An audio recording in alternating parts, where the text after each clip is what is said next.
एक ही गुरु के दो शिष्य हैं, सुदामा और कृष्ण, संदीपनी उपाध्याय इनके गुरु जी।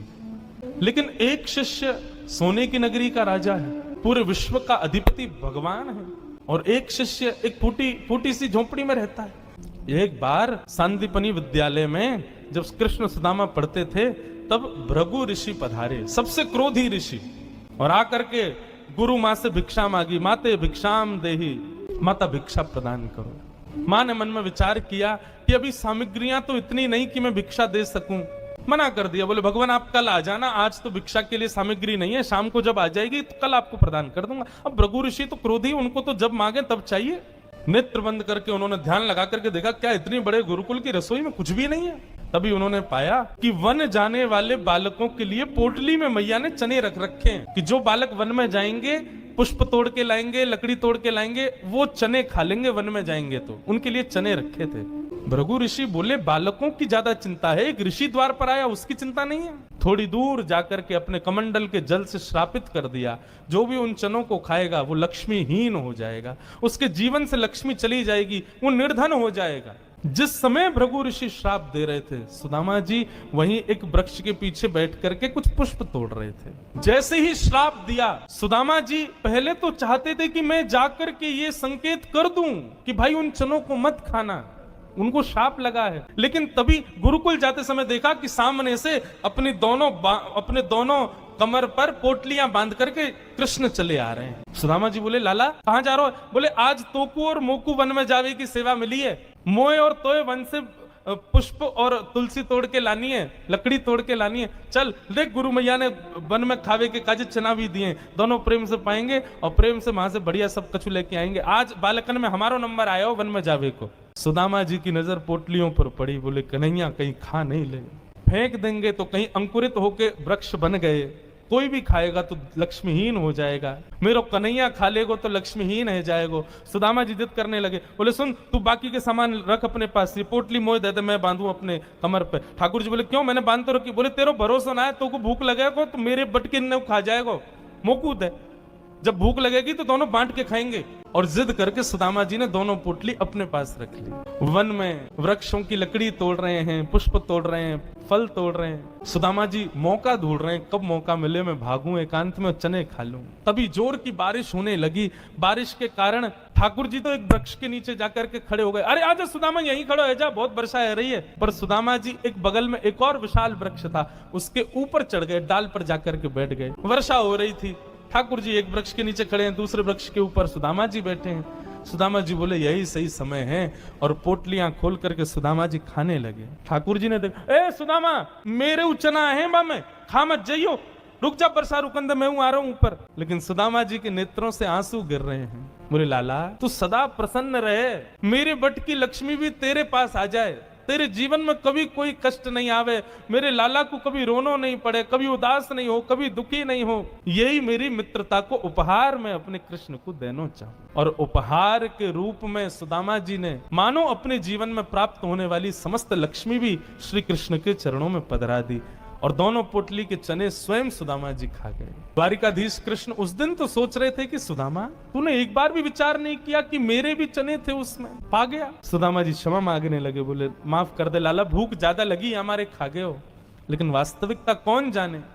सुदामा जी महाराज फटी टूटी झोपड़ी में रहते हैं, उधरी हुई धोती पहनते हैं, अन्न जल का तो कोई ठिकाना ही नहीं है, ऐसे घर में रहते हैं।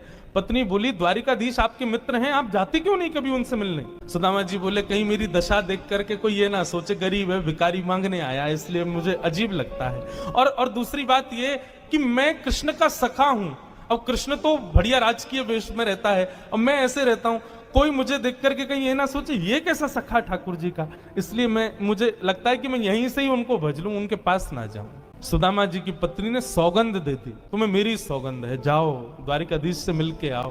पत्नी की सौगंध मान करके सुदामा जी आज विचार करने लगे, जाऊं? कृष्ण ये तो नहीं सोचेगा कि कहां से आ गया, कुछ मांगने आया है।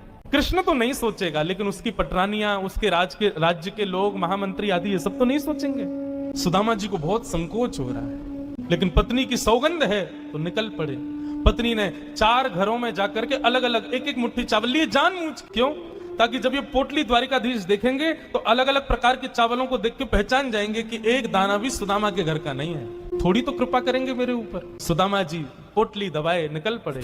सुदामा जी महाराज धीरे धीरे चल करके द्वारिका की ओर जा रहे हैं। चलते चलते महीनों बीत गए सुदामा जी को। अभी एक व्यक्ति से बोले, भैया द्वारिका नगरी कितनी दूर रह गई है अभी यहाँ से? व्यक्ति हंस करके बोला, भगवान आप गलत आ गए हो। बोले गलत? कितनी दूर आ गए? बोले अभी आप कम से कम 50 कोस और पीछे जाओ, वहां से एक रास्ता मुड़ेगा, वो द्वारिका को जाता है, आप तो कहीं और पहुंच जाओगे अभी। सुदामा जी महाराज बोले, भले पधारे भैया द्वारिकाधीश। चलते चलते चलते मैं तो वैसे ही आधो और आधो रह जाऊंगा, मुंह तो लगे मेरे प्राणी निकल जाएंगे, मैं द्वारिका पहुंच ही ना पाऊंगा। अब लाला तू वैसे तो हमारे हृदय में बैठो है, चल के तो हम पता ना कब पहुंचेंगे, लेकिन लाला तेरी अगर इच्छा हो तो तू ही बुला ले अब मुंह को। और ऐसा कह के सुदामा जी वहीं एक वृक्ष के नीचे लेट गए। जैसे ही लेटे थोड़ी बहुत देर में ही उनको थोड़ी ध्वनि सुनाई देने लगी। नेत्र खोल करके देखा, सोने की नगरी है, चारों ओर जय श्री कृष्ण जय श्री कृष्ण जय श्री कृष्ण नाम की ध्वनि आ रही है। सुदामा जी महाराज थोड़े प्रसन्न हो गए। बोले भैया ये कौन सी नगरी है? किसी व्यक्ति से पूछा ये कौन सी नगरी है? बोले भगवान ये द्वारिकापुरी, मेरे कृष्ण मित्र की नगरी द्वारिका। बोले हाँ ये द्वारिकाधीश की नगरी द्वारिका। सुदामा जी तो नाचने लगे, जय हो वारे कन्हैया तेरी कृपा। भैया ये द्वारिकाधीश कहाँ बैठे होंगे? बोले सामने जो महल दिख रहा है इसी के राजा हैं द्वारिका, आप चले जाओ। सुदामा जी गए द्वारपालों से जाकर के बोले, भगवान मेरी फटी हुई धोती और मेरे पतले दुबले तन को देख करके आप ये मत सोचना मैं गरीब हूँ कुछ मांगने आया हूँ, पहले ही स्पष्ट कर दिया मैं कृष्ण का सखा हूँ। हम दोनों एक साथ एक ही गुरुकुल में पढ़े हैं, नाम मेरा सुदामा है। आज अपने सखा से मिलने आया हूं, आप कृपा करके उनको जाकर के ये बता दीजिए। और सुनिए, यदि वो बहुत व्यस्त हो तो उनको परेशान मत करो, आपके इतने बड़े महल में कोई खिड़की हो वहां से मुझको उनका दर्शन करा दो, मैं तो केवल उनको देखने आया हूं। द्वारपालों ने बंधुओं ससम्मान सुदामा जी को बिठाया। कहा महाराज द्वारिकाधीश प्रसाद पा रहे हैं, हम फिर भी निवेदन कर देते हैं। भीतर जाके द्वारपालों ने जैसे ही बताया द्वार पर आपके सखा आए हैं, बचपन के मित्र हैं, नाम उन्होंने सुदामा बताया है। सुदामा नाम सुनते भगवान खा रहे थे, खाते खाते रुक गए। बोले क्या नाम बताया? बोले सुदामा। मेरे बचपन के सखा सुदामा आए हैं बाहर? बोले हाँ नाथ सुदामा जी आए, आप प्रसाद पा लीजिए, हमने उनको कह दिया है आप जब निवृत्त हो जाएंगे तब दर्शन करें। भगवान बोले प्रसाद ये आवश्यक है, मेरे मित्र आए सखाएं बाहर खड़े, तुम उनको बाहर ही छोड़ के आ गए। भगवान आज पहली बार बीच प्रसाद से उठ गए, दौड़े। महामंत्री सेनापति पत्नियां सब दौड़ रही हैं, ऐसा कौन आ गया जिसके लिए भोजन छोड़ के भागे? द्वार पर दीनहीन सी अवस्था है, सुदामा जी खड़े। भगवान ने जाकर के हृदय से लगा ली। बार बार उनके मुख को देखते हैं, फिर हृदय से लगाते हैं, फिर देखते हैं, फिर हृदय से लगाते हैं। अपने गले में गलवैयां डाल करके लेकर के चल रहे हैं, फिर चलते चलते पता नहीं क्या होता है, ठाकुर जी फिर रोकते हैं, फिर हृदय से लगा लेते हैं, फिर चलते हैं, फिर हृदय, बार बार हृदय से लगा रहे हैं और रोने लग रहे हैं ठाकुर जी। रुक्मणी आदि पटरानियों ने ऐसा दृश्य पहले द्वारिका में कभी नहीं देखा। सुदामा जी को ले जाकर के द्वारिका के सिंहासन पर बिठाया। भगवान ने अपने नेत्र के अश्रुओं से सुदामा जी के चरणों को धोया और संपूर्ण जल द्वारिका के चारों दिशाओं में छिड़क दिया। बोले हमारी द्वारिका पवित्र हो जाएगी। सुदामा जी के चरणों का चरणामृत। सुदामा जी कह रहे हैं लाला मैं इन सबके योग्य ना हूं, ये सब कहा कर रहा हो भैया? ठाकुर जी बोले आप किसके योग्य हो और कौन किसके योग्य? मुझसे बढ़िया कोई नहीं जानता, चुपचाप बैठे रहो, जो कर रहे हैं करने दो। जो लक्ष्मी सदा के लिए विहीन हो गई थी उससे वही लक्ष्मी आज सुदामा जी के चरण पहुंच रही है। भगवान की सुदामा जी की थोड़ी मैत्री चर्चा हुई। सुदामा जी से भगवान ने पूछा सुदामा जी ब्याह हो गए आपके? बोले हाँ लाला है क्यों ब्याह? बोले ब्याह कर लिया, हमको नहीं बुलाया। बोले लाला कर्जा लेके ब्याह कियो और वह ब्याह में भी सबन को भोजन करावे के चक्कर में मैं और तेरी भाभी तो भूखे ही रहे। 4 दिन बाद पड़ोसी ने आके भोजन दियो तब जाके तो पेट भरो। अब वहां में तो को बुलाते तो लाला तो पवानो तो बहुत दूर की बात, अब तू आते तो तेरे संग घोड़ा आते सैनिक आते, इनको ही नहीं पवा पाते। ऐसे ब्याह में फिर हम कैसे बुलाते लाला? हमारे निमंत्रण नहीं दियो। मेरी छोड़ लाला, तू बता तेने ब्याह कर लियो? भगवान बोले हमारे ब्याह की मत पूछो, जैसे आपका ब्याह बताने लायक नहीं ऐसे हमारे ब्याह भी बताने लायक नहीं। बोले नहीं नहीं लाला बता ब्याह भयो कि नहीं? भगवान बोले हो गया। अच्छा भाभी कहाँ है? चलो मिलवाएं भाभी से। बोले यहीं बुलाते? बोले नहीं बड़ी जगह चाहिए भाभी से मिलने के लिए। बोले क्यों? बोले अब चलो पता चल जाएगी। विशाल एक सभागृह था, सुधर्मा सभा, और उसमें महाराज असंख्य जहां तक देखो भगवान की पत्नियां खड़ी हैं, घूंघट सिर पर रखा है, इतनी सारी माताएं बहनें दूर दूर तक सिर दिख रहे हैं, लाल लाल साड़ी पहने भगवान की सब पत्नियां। सुदामा जी बोले द्वारिका की सब माताएं बहनें दर्शन करने आ गई महात्मा का। सुदामा जी बैठ गए। भगवान ने इशारा किया आओ एक एक करके सब प्रणाम करो। मैं रुक्मणी प्रणाम देवी चरसो भाग्यवती रहो। मैं जामवती प्रणाम देवी चरसो भाग्यवती रहो। मैं सत्यभामा प्रणाम देवी चरसो भाग्य, मैं कालिंदी प्रणाम देवी चरसो भाग्यवती रहो। मैं भद्रा, मैं लक्ष्मणा, सब प्रणाम करती हुई 500 पत्नियां प्रणाम कर गई भगवान की। जब 1000 पत्नियां प्रणाम कर गई, ठाकुर जी खड़े खड़े देख रहे थे। सुदामा जी बोले लाला यहाँ पे आइयो, कितनी और हैं अभी? भगवान बोले 16,108। अच्छा लाला ये सब अपनी है? भगवान बोले हाँ सब अपनी। वाह लाला तेने इतने सारे ब्याह किए, 16,108। अरे भैया हमें एक में ही बुला ले तो हम भी आ जाते मालपुआ खावे। हमने एक किया वहां में नहीं बुलाया, तू नाराज है क्यों? तेने इतने सारे कि एक में ही बुला ले तो। ठाकुर जी बोले कितने ब्याहों में तो मैं भी नहीं गया था, मेरे बिना ही ब्याह है गया, बिना दूल्हा के ही बारात चल गई। बोले लाला देख, पतलो दुबलो समय सुदामा 500,000 पत्नियां प्रणाम कर गई, मेरा तो अभी से बीपी हाई है गो।